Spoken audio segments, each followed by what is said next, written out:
Good afternoon, ladies and gentlemen, and welcome to our third installment of Always on Sunday. We're so proud of the effect that this has had on all our patrons and all the performers. It sort of gets us ready for the season and gives us a sneak peek and an inside look at what's happening with all our performers and then how our audience reacts to it. So today we have a very special guest. At the keyboard seated is our very, very good friend, Noriko Yasuda. And lucky enough, since Maria and I are now living in Cambridge, Mass, this was a 5-minute trip for her to our house here. And this is the first time we've had live music in this house, so we're very excited about it. Our special guest today is soprano Nina Evelyn Anderson. She is a student at the Boston Conservatory of Music. And I'll tell you a funny story about her, which is that the very first day of auditions in Boston, Nina was the first person who came in to audition. And, you know, I had been on the road for 5 or 6 days. I've heard a lot of really, really wonderful singers. And she came in and sang the Carmen aria and something else, and then she left, and Noriko and I just sort of looked at one another and said, okay, that was really fantastic. So as it turned out, we were lucky enough to secure her for the summer as a resident artist. And actually, before she comes to us, she'll be a resident artist at the Opera Theater of St. Louis, which is a fantastic program. So she's going to be singing all summer. Today, we're going to work on some of Micaela's aria, of course, from Carmen. And I think she's brought along the Countess from Le Nozze di Figaro, which is a role that she's going to be singing at the Boston Conservatory here in the spring. So, Nina, you are actually acquainted with a gentleman who is sort of one of the people that holds one of the records for the longest number of appearances at Opera North, and that's our good friend Charlie. You were students together at the University of Maryland? Mm-hmm. Did you guys ever perform together? Or did you guys know each other? Yes. Well, I was in undergrad at the time, so I was always in the chorus. But I'm very familiar with his singing. Yeah. I'm trying to think. He was. We did Street Scene, and I was in the chorus of that. And he sang. I'm forgetting the names now. Did he sing Sam? No. No, he didn't do Sam. Lipo or?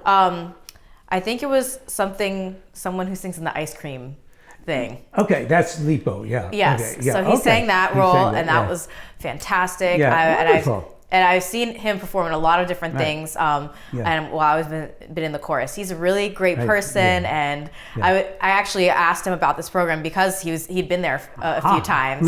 So I mean, thanks to him, I think I'm coming because I trust his opinion and all that stuff. He's great. We have had such wonderful successes with him, and we hope he just goes on to a spectacular career.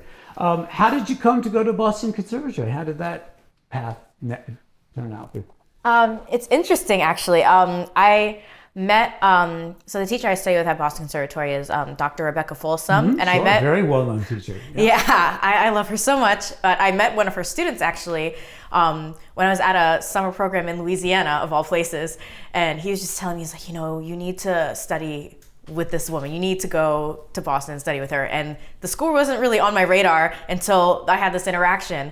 So it just so happened that I applied, auditioned, and it just happened this way that I'm here. Sometimes things like that are just meant to happen. So So how much of Micaela have you, thought about this so far? I mean, this is still several months ahead, and she's got many roles and other commitments before Micaela, but obviously you've probably given it some thought. Is this something, is this a role that you always wanted to do, or thought that you might do pretty quickly, or? Yeah, I think so. It's funny, when I was in undergrad, I fell in love with this aria, and I begged my teacher to let me learn it. She never would, but she was like, no, you're not ready, which I wasn't. But I just loved the music. I just loved how honest Micaela is as a character. Yeah. And so I always thought that I would want to sing this role. Right. I just didn't think it would come so fast. So I'm very excited. Yeah, exactly. And as I've been even working through the aria, thinking about it more in context, within the show, as opposed to just using it as an audition aria, I've had a lot of thoughts about her journey, about how she gets to this point. And I think she's a very strong character, especially since she's kind of coming from everything she knows, and she's going into the unknown to try to save the person that she loves, and I just love that. Okay, great. So this aria comes in the third act. of Carmen. And at this point, it has been clearly established that Carmen is in charge of this relationship between her and Don Jose, that basically he does what she asks, even though he knows that he's going to run afoul by doing it. So at this point, even though he has been in jail, she has asked him to come with her and all the smugglers, you know, keep guard or to help them get the contraband through, and he goes with them. And so Micaela has followed, and she does. Why is she there? I mean, why is she? I think, well, she knows she's come to like give a specific message to tell him that his mother is dying. Exactly. Okay. Right. So she comes to the spot and she says, "This is the place where this contraband and where all the, you know, the smugglers hang out, right? But I'm single-minded of purpose, and God, what? God protect me. God will protect me. Yeah. Right, as I make my way to Don Jose." Okay, so this is the recit and aria from the third act of Carmen. All right.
Okay, well, how thrilling is that? Couple questions for you about the opening, and even into the first section of the aria. It always seemed to me that somehow the text changes in the middle of a musical phrase rather than with the musical phrases. So it's often hard to know exactly how to deal with something like that. So for instance, when you say something like, mais j'ai beau faire la vaillante, au fond du cœur je me défroie. I mean, it's the same music, but suddenly you're saying, but I've played this courageous one, but at the bottom of my heart, je me défroie, I die of fear. Yeah. And musically, it's interesting, it doesn't really change there. It's the same kind of music. So I'm curious, that one particularly, and actually the first phrase, je dis que rien ne m'épouvante, je dis hélas que je réponds de moi. Those are two different thoughts too. So I wonder if we could just start with those phrases and just make like literally a left or right turn in your brain that changes dramatically for you the way you say those lines in your head. Not so much in the singing, but just so it doesn't become more about the beautiful quality of sound, which is there, and that's great. It'd be great to keep reminding people that she's thinking constantly and her thoughts are changing. Yeah. So those are the two places to me that seem musically a little incongruous to deal with. What do you think, Noriko? Do you understand what I'm saying? In other words, those phrases change texturally in the middle of a musical phrase, not between them. So let's try it. Sure. So just give her a couple of amps before je dis. Okay. Just je dis que rien ne. Yeah. So maybe a couple.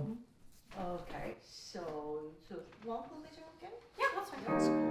So we're looking for a difference right away between the first two phrases of text. Je dis que rien ne m'épouvante. Je dis hélas que je réponds de moi, mais j'ai beau faire. Noriko, can we try a little faster? More of a surge from the cello.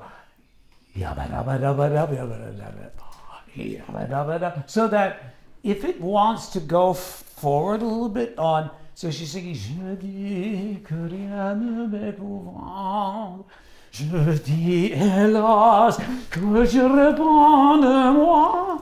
New idea? Mais j'ai beau faire la vaillante, au fond du cœur, je me défroie.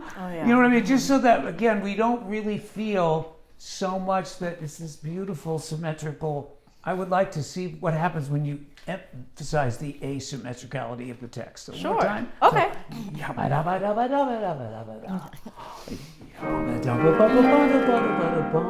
And you release. Je dis que rien ne m'épouvante. Je dis hélas que je réponds de moi, mais j'ai beau faire la vaillante, au fond du cœur, je meurs de froid. Right, okay, good. So it starts out like really, really dramatically like that. But now, when you say you're alone, then it can, be much more sort of intimate and alone here.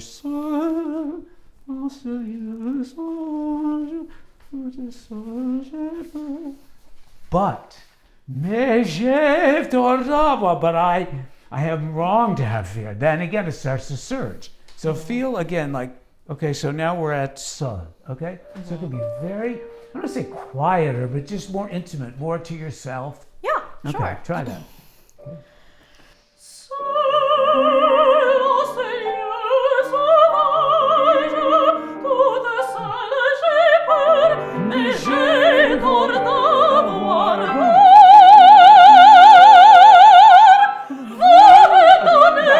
Great. That's it. Now, this is so positive suddenly. All right, rather than, desperation, you're confident that God will protect you, right?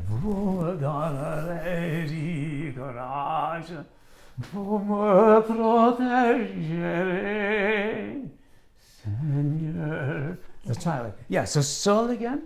That was, I love the quiet. I love the song. It's funny because I have a feeling, and this is, now again, we haven't worked together very much, but my suspicion is that you'll make changes in the quality of your sound more based on text and emotion rather than actual technical things. Yeah, I would say so. Yeah. You know what I mean? Because like that quiet sound was still really full and intense, but if I said just sing softer, I think it might have dulled what, your voice has so many colors and so complex. We always want those to shine, to stay there no matter what you're singing. All right, so sol. Thank you.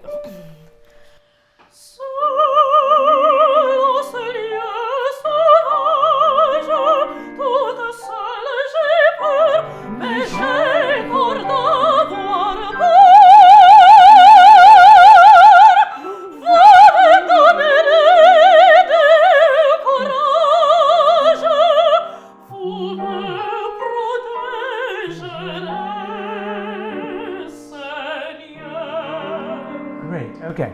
Now, when you start to talk about her, about Carmen, Yeah. do you think more of this starts to come out, or do you think she's still, pure of spirit and pure of thought, or do you think? Yeah, I think she's a little upset, anxious. I think it's like kind of like insecurity too. Sort Right. of like, oh, well, she's everything that I'm not, and he's with her and not me. Right. But do you see that as like you wish you were her, or do you see that more as that's definitely different than me? Like you're not necessarily approving of it. The reason I ask is, do you want to start out kind of being more critical, or just sort of saying, this is the way it is? She and I are very, very different. But I'm going to see her. Je vais voir de près cette femme. Then, dans les artifices maudits. And then if you can keep, again, it's the thought carries through even though the phrase kind of finishes. Yeah. It's kind of tricky there, right? Dans les artifices maudits, on finit par faire. It's like catch breath and get right on, because she's basically saying here that, I'll see this woman up close, whose accursed tricks have ended by making a criminal of him that I once loved. Okay, and so de celui que jamais dit is again back to being very positive, I think. Okay, so let's start again. Je vais voir. So be very specific about what you think this means to you. I'll sort of see how it reads. Okay, sure. Je vais voir de près cette femme dans les artifices maudits. On finit par faire rêver de celui que j'aimais jadis. Right. Yeah, see, making that huge change keeps the aria alive rather than just, we get that you can sing beautifully, and we get that she's a character that's very sympathetic. Those all come shining through, but now there are lots of levels. So if you do that with the hymn, then suddenly you would think back to her. You know what I mean? And again, I would keep that very much into yourself, right?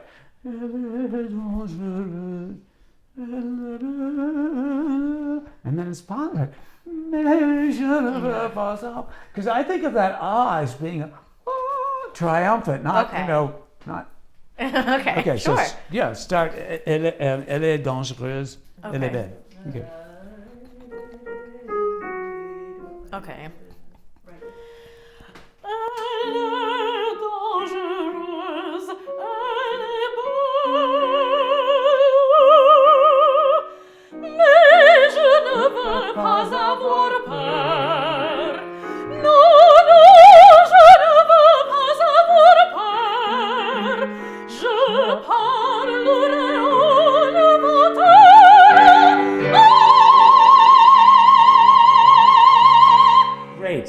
Yeah, I love that. See, this keeps it all very buoyant. It becomes less, kind of heavy. So when it says here, I love this marking in the music here. I mean, again, because technically you could do it. I don't usually suggest it because people usually are trying to get over this part as fast as possible, but you don't seem to have that problem.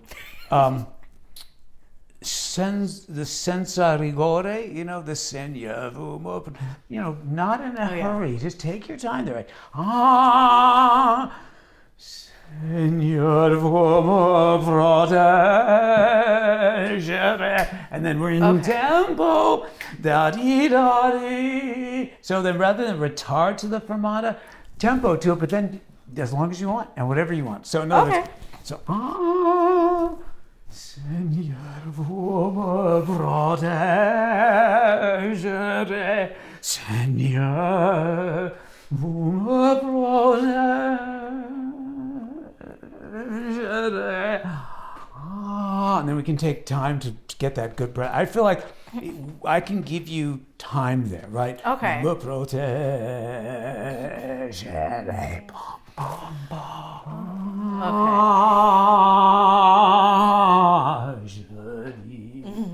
Okay, so let's try that. So don't do the B again, but just play Noriko from Parlerò devant elle, and she'll come in on Seigneur.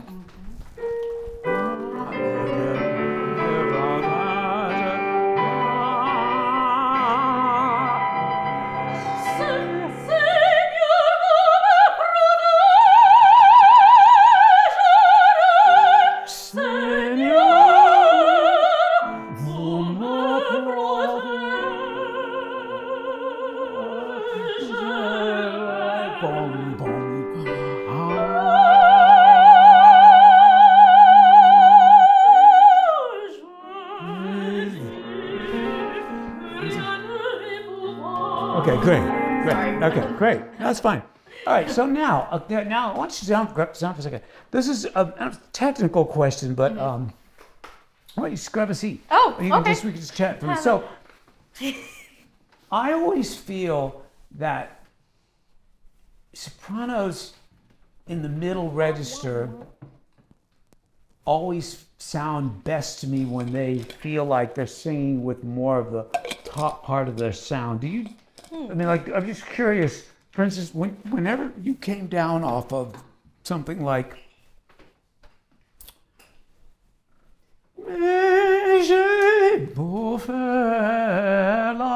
the sound still has this beautiful space and clarity. I'm curious if that's something you aspire to, or what do you think about your middle voice? It's so colorful and it's so secure. So maybe you don't think much about it. I'm just Yeah, I think that, well, thank you. I feel like my middle voice is always the part I'm like, I'm never, the top is always there and the bottom's always there. It's always the middle. You're kind of like messing around. That's why I think about it a lot, because I'm just curious, do you feel like you like to bring sound down from the top? I mean, I don't want to encourage that if that's not something you think you like in your sound.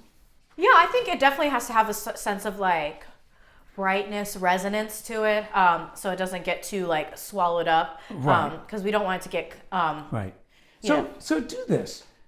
Give her the beginning. C'est des contrebandiers, le refuge ordinaire. Start there at the very beginning of the rest of it, and instead of singing B flat, just sing all E flats. So play the chord.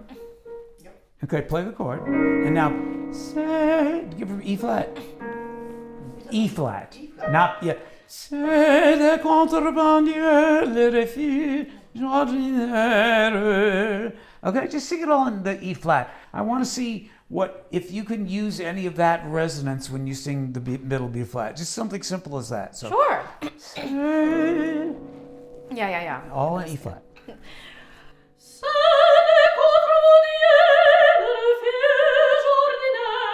Okay, good. It's interesting. Because even in that range, I feel like you're singing with a little bit more of the bottom than you really may want to, right? Could try it once, just ooh vowel, all E flats, but again, just ooh vowel. Ooh. Okay. Just once.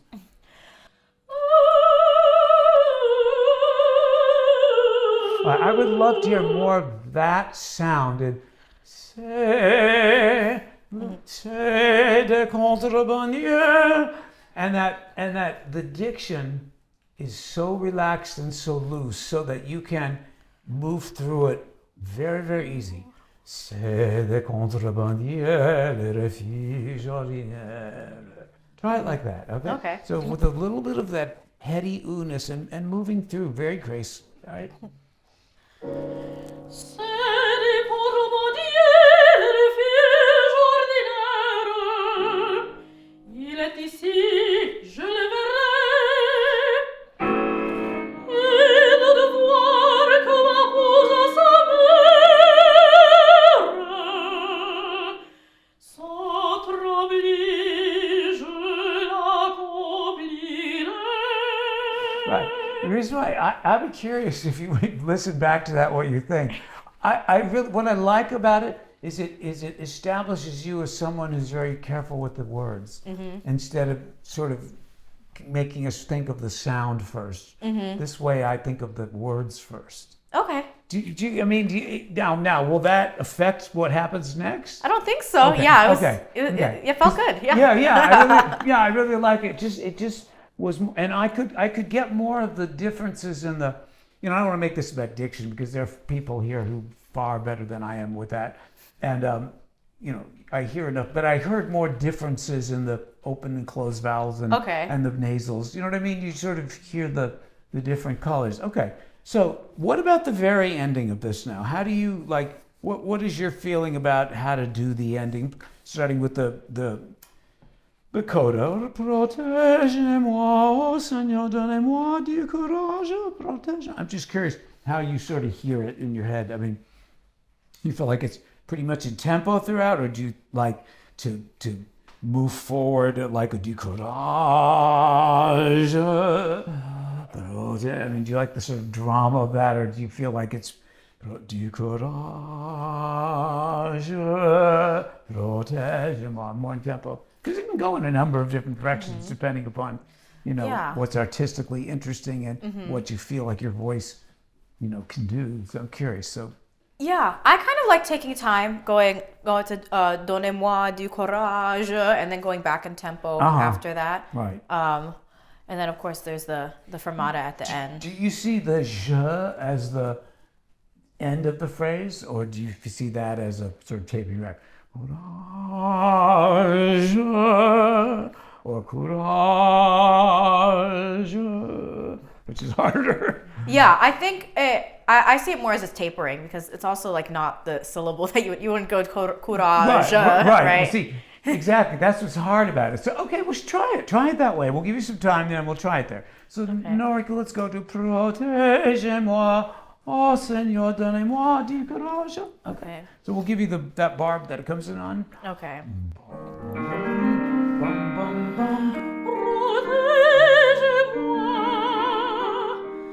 Oh Seigneur, donnez-moi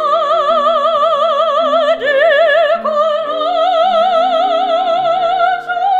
Right. However, I feel like the key to that is to start that movement on moi, not on courage. In other words, the way those figures are set up is that in the orchestra, is that instead of going yabba dabba dabba dabba, you're going yabba dabba dabba, yabba dabba dabba, yabba dabba dabba. So that gives us the opportunity to really get that going right on moi. Donnez-moi du courage.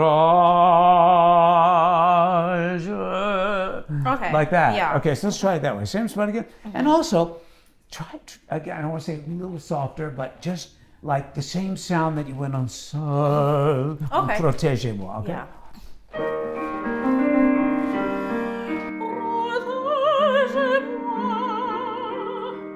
Oh Seigneur, donnez-moi du courage, protège-moi. Oh Seigneur, protège-moi.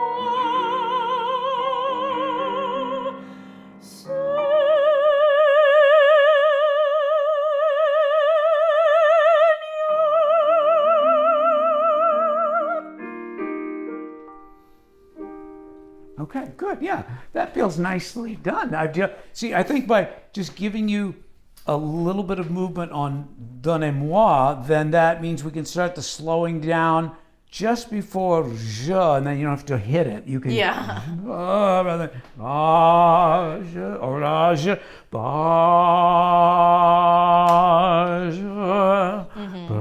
Yeah. How did that feel to you? It felt really good. Yeah, I really like that. Okay, good.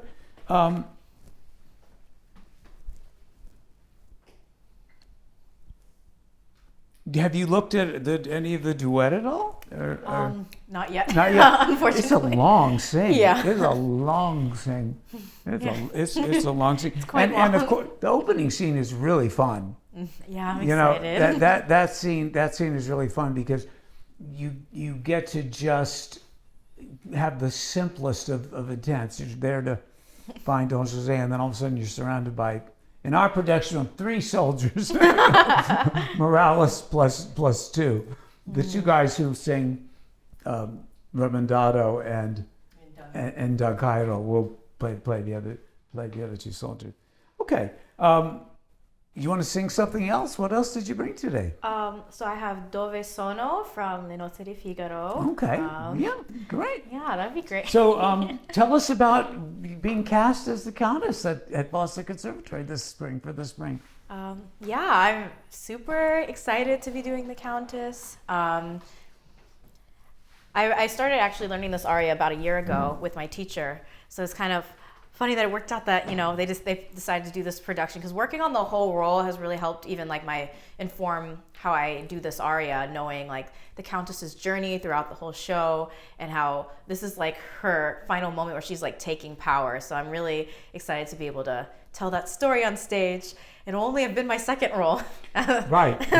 This young woman's the 2 roles that she's done is Susanna Carlisle Floyd, which is one of the most challenging of all roles of the 20th century opera. It was actually written for Phyllis Curtin, and so what kind of characters that she portrayed. So these larger than life, very dramatic characters. So to start out with that, that's quite a coup. Yeah. And then the Countess is one of the most sympathetic, certainly, characters in all of opera.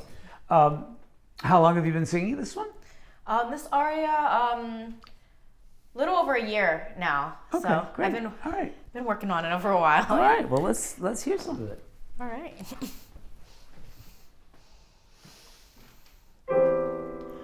E Susanna non vien. Sono ansiosa di saper come il conte accolse la proposta. Sorry. Alquanto ardito il progetto mi par, e a uno sposo si vivace e geloso. Ma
Okay, great. All right, good. Yeah, I mean, it's wonderful. I have a question about some of the longer phrases. Yeah. It's interesting because when you sing phrases in the Carmen that traditionally you see people struggle sometimes with, I don't see that with you. You seem to either don't struggle at all, which is great, or you hide it really well, which is good. In this one, there are a couple places where I do see people that traditionally struggle that I see you traditionally have to. So I'm curious what happens for you in those moments. Do you find like that when you run out of breath, or you feel like you're going to run out of breath? Yeah. Is it all of a sudden, or can you tell partially through the way through that? Because I have a couple suggestions. I'm just curious when it kind of go, oh my God, I'm not going to quite make it the way I thought I would. Yeah. Is that like right at that moment, or is it you can sort of already tell? Well, the only time where I was like, oh man, I should have planned this better was when it actually happened. It was right when it happened. I was like, oh no, here we are. Right. Yeah, right. Exactly. Okay, so that would have been. No,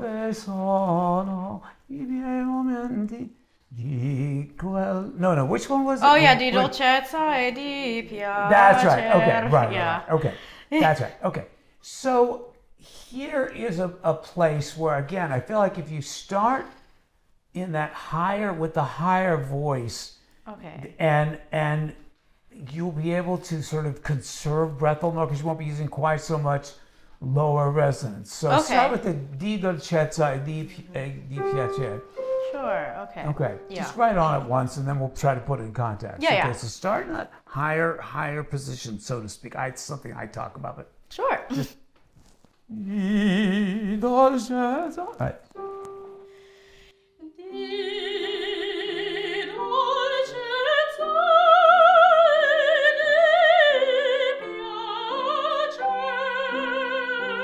Good. The other place is the piacere. Again, I feel like it falls, and so air. I hear just a little bit of air coming out as Okay. air. Okay. If you really stress then Yeah. you can even use less on the ta. Okay. I know. I'm sorry. It's That was the only okay. stand we could find. That is No, okay. and we still have stands stored in the back. Because we've only been living here for 6 weeks, so we don't have everything here yet.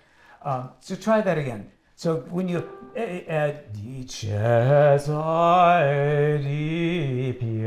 just stay in the high position. Okay. Okay. Sure.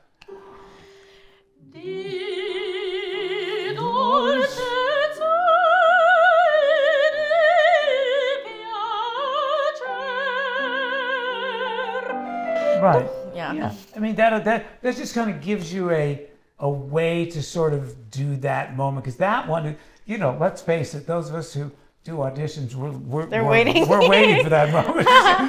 But mostly just to see how you're going to navigate it, not if they're going to make it, but what it is they're going to do to make it work for them. Taking your breath is one way. Yeah. Okay. I loved Famiol. That was fantastic, that moment.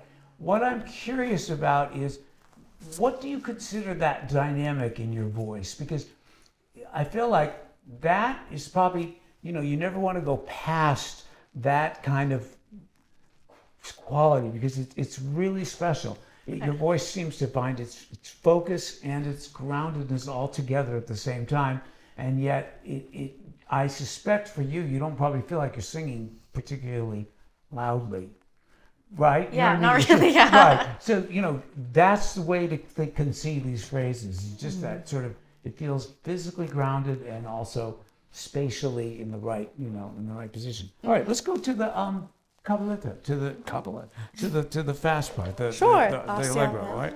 Yeah. Sure. Okay. La mia costanza nell'ambire mondo miglior, e forse una speranza di congiorni grato cor, di congiorni grato cor. Great, Noriko. If you think of these as not being so beady, Okay. And rather than asamen, just one idea just continues. Okay.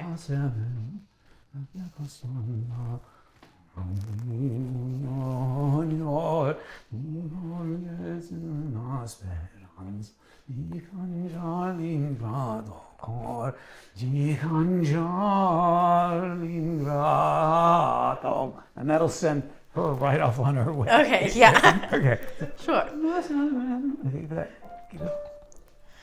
Assieme la mia costanza nell'anguire mondo miglior mi portasse una speranza di cangiar l'ingrato cor, di cangiar l'ingrato cor.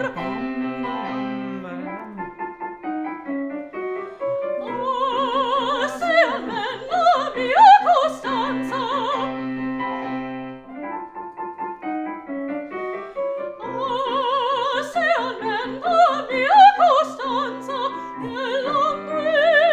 It's so beautiful. I wonder what would happen if the stress syllables got even a little bit more la miyako rather, so it doesn't comes out right now. Miyako. Oh, I see. Both. I mean, not in an offensive way, but I think it could even be. I think you could even do more, maybe a little longer on the miyako standard. Okay, give her a couple before that.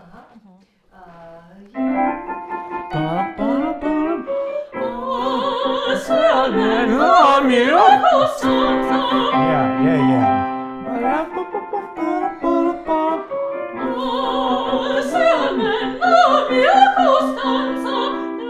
Right. And the same thing with say amen. Say amen. Say amen. I mean, it's so good that you're just trying to tweak it a little bit. Okay. Go back to there. Yeah,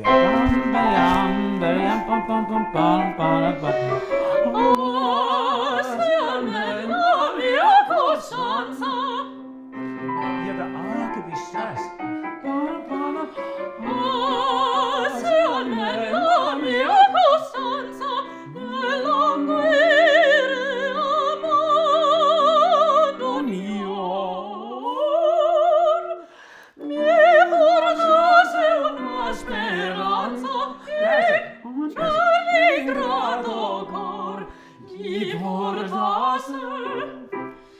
Una speranza di cangiare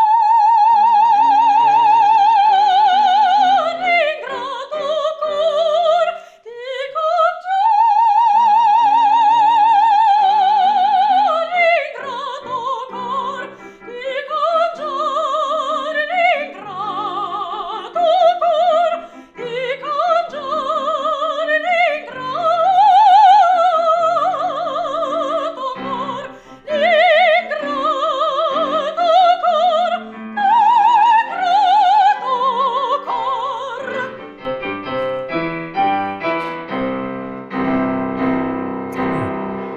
When you sing that opening stuff with all those stresses in the right places and with the legato, then the deconjars just pour out. Do you know what I mean? Yeah. We need that suddenly after that. Yeah. You know, it feels so right to just let it all out after all that sort of almost, controlled moments, suddenly this uncontrolled moment. The little trill.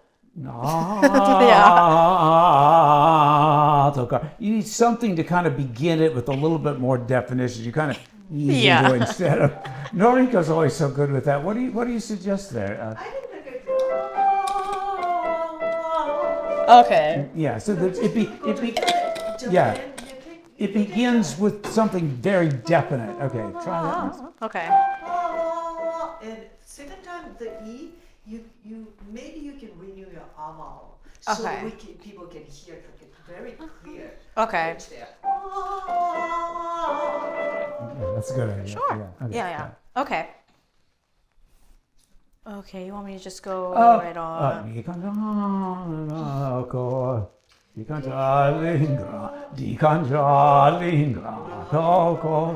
to do the other things. Okay. Okay. So you don't. Yeah.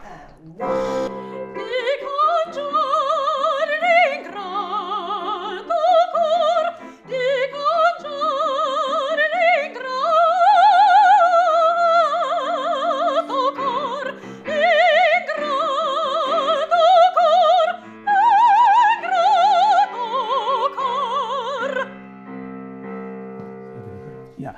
again, you're doing everything that's there. Just be aware that underneath you on Ingrato, there are forte pianos in the orchestra. Okay, You can just sort of Ingrato, just a little bit of it. Okay, sure. Great. Let's grab a seat. So, in the 21st century, being a professional American singer is a tough road. I mean, it's a really tricky road. Like, what do you see that's exciting ahead for you that you really like to want to do? If you can call your shots. I mean, I know you want to sing big roles in opera, obviously, but what other things? I mean, you seem like a very enterprising, spirit. So I'm just curious, what other things you kind of see for yourself vocally or outside of singing?